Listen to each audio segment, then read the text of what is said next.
नमस्कार दोस्तों। आज हम करने वाले हैं 30 सबसे important question, GK question with answer, जो हर एग्जाम के लिए बहुत ही ज़रूरी है। वीडियो ध्यान से देखिएगा दोस्तों, हो सकता है अगला क्वेश्चन आपके एग्जाम में सीधे आ जाए। तो दोस्तों चलते हैं, आज का पहला क्वेश्चन देखते हैं। पहला क्वेश्चन है दोस्तों, मानव शरीर में सबसे बड़ा ग्रंथि कौन सा है? मानव शरीर में सबसे बड़ा ग्रंथि कौन सा है? सही आंसर है option number B. Next question है दोस्तों, रक्त का लाल रंग किसकी वजह से होता है? रक्त में लाल रंग किसकी वजह से होता है? सही आंसर है ऑप्शन नंबर बी, हीमोग्लोबिन। अगला प्रश्न है दोस्तों, पौधों में भोजन का निर्माण किस प्रक्रिया से होता है? पौधों में भोजन का निर्माण किस प्रक्रिया के कारण होता है? जिसका करेक्ट आंसर होगा ऑप्शन नंबर बी, प्रकाश संश्लेषण। अगला प्रश्न है, मानव शरीर में कितनी हड्डियां होती हैं? मानव शरीर में कुल कितनी हड्डियां होती हैं? सही आंसर हो जाएगा दोस्तों आपका ऑप्शन नंबर ए, 206 हड्डी। मानव शरीर में कुल 206 हड्डी होती हैं।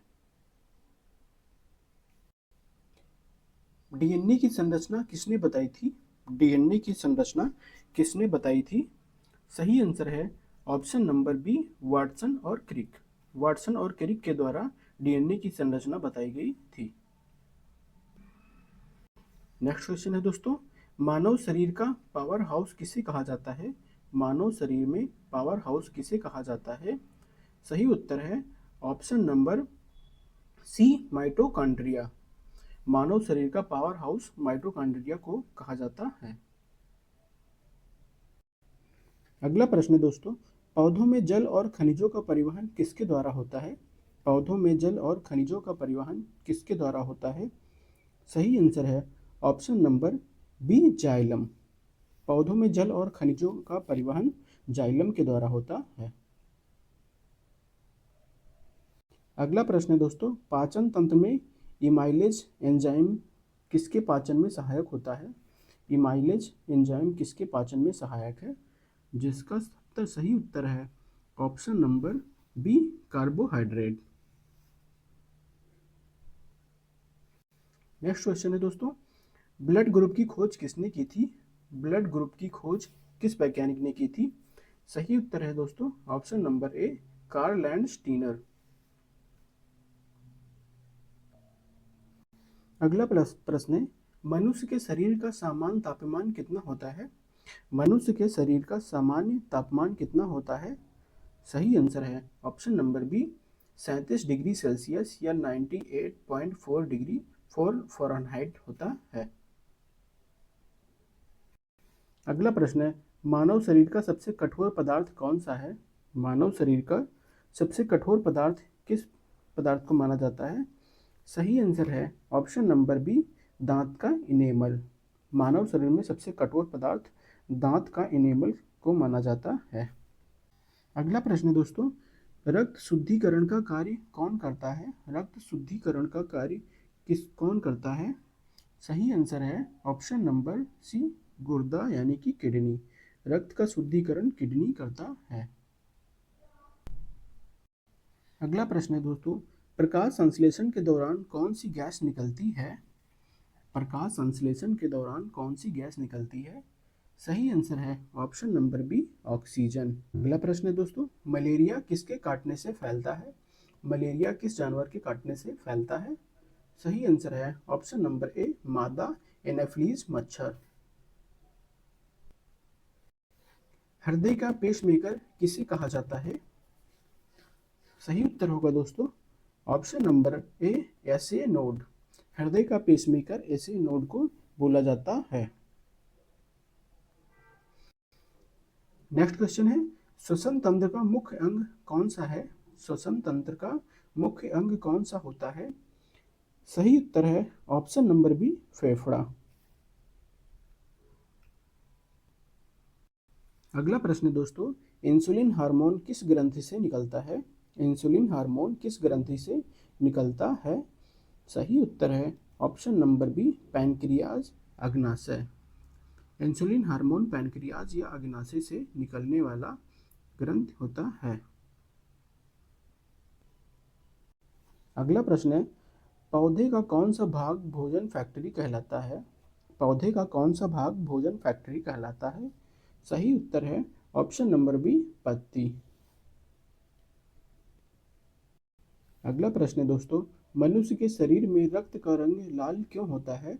मनुष्य के शरीर में रक्त का रंग लाल क्यों होता है? सही आंसर है दोस्तों ऑप्शन नंबर बी, हीमोग्लोबिन के कारण। मनुष्य के शरीर में रक्त लाल हीमोग्लोबिन के कारण होता है। अगला प्रश्न है दोस्तों, फादर ऑफ जेनेटिक्स किसे कहा जाता है? जेनेटिक्स का पिता किसे कहा जाता है? सही आंसर है ऑप्शन नंबर बी, गेर्गर मेंडल। अगला प्रश्न है दोस्तों, लाल रक्त कणिकाओं आरबीसी का निर्माण कहाँ पर होता है? लाल रक्त कणिकाओं आरबीसी का निर्माण कहाँ पर होता है? सही आंसर है ऑप्शन नंबर बी, अस्थि मज्जा। नेक्स्ट क्वेश्चन है दोस्तों, मानव शरीर में रक्त का थक्का जमाने में कौन सा विटामिन सहायक होता है? मानव शरीर में रक्त का थक्का जमाने में कौन सा विटामिन सहायक होता है? सही आंसर हो जाएगा दोस्तों ऑप्शन नंबर सी, विटामिन के। अगला प्रश्न है, डीएनए और आरएनए किसके उदाहरण हैं? डीएनए और आरएनए किसके उदाहरण होते हैं? आपका सही उत्तर है ऑप्शन नंबर सी, न्यूक्लिक अम्ल। डीएनए और आरएनए न्यूक्लिक अम्ल का उदाहरण होता है। अगला प्रश्न है दोस्तों, हृदय में कुल कितने कक्ष होते हैं? हृदय में कुल कितने कक्ष होते हैं? सही उत्तर हो जाएगा दोस्तों ऑप्शन नंबर सी, 4। हृदय में कुल 4 कक्ष होते हैं। अगला प्रश्न है दोस्तों, रक्त में श्वेत रक्त कणिकाओं WBC का मुख्य कार्य क्या होता है? रक्त में श्वेत रक्त कणिकाओं यानी कि WBC का मुख्य कार्य क्या होता है? सही उत्तर है दोस्तों ऑप्शन नंबर बी, प्रतिरक्षा प्रदान करना। अगला प्रश्न है दोस्तों, मलेरिया परजीवी प्लाज्मोडियम किसके अंदर पाया जाता है? मलेरिया परजीवी प्लाज्मोडियम किसके अंदर पाया जाता है? सही उत्तर हो जाएगा ऑप्शन नंबर ए, आरबीसी। अगला प्रश्न है दोस्तों, मनुष्य के शरीर में कौन सा अंग ब्लड बैंक कहलाता है? मनुष्य के शरीर में कौन सा अंग ब्लड बैंक के नाम से जाना जाता है? सही उत्तर हो जाएगा ऑप्शन नंबर सी, स्प्लीन यानी कि तिल्ली। अगला प्रश्न है, मनुष्य के शरीर की सबसे छोटी हड्डी कौन सी है? मनुष्य के शरीर की सबसे छोटी हड्डी कौन सी होती है? सही उत्तर है ऑप्शन नंबर बी, स्टेपीज। अगला प्रश्न है दोस्तों, पौधों में जड़ों द्वारा जल के अवशोषण की प्रक्रिया क्या कहलाती है? पौधों में जड़ों द्वारा जल के अवशोषण की प्रक्रिया क्या कहलाती है? सही उत्तर है ऑप्शन नंबर बी, परासरण। अगला प्रश्न है, हृदयघात हार्ट अटैक का मुख्य कारण क्या होता है? हार्ट अटैक का मुख्य कारण क्या होता है दोस्तों? सही उत्तर है ऑप्शन नंबर बी, कोरोनरी धमनी का अवरोध। तो दोस्तों आज के लिए इतना ही। हमने 30 इंपॉर्टेंट बायो के क्वेश्चन देखे जो आने वाले एग्जाम में बहुत ही हेल्पफुल रहेंगे। अगर आपको वीडियो अच्छा लगा हो तो लाइक और शेयर करना मत भूलिएगा, और हाँ, कमेंट में बताइए कि आपने कितने क्वेश्चन सही किए। मिलते हैं अगले वीडियो में, तब तक के लिए all the best, thank you.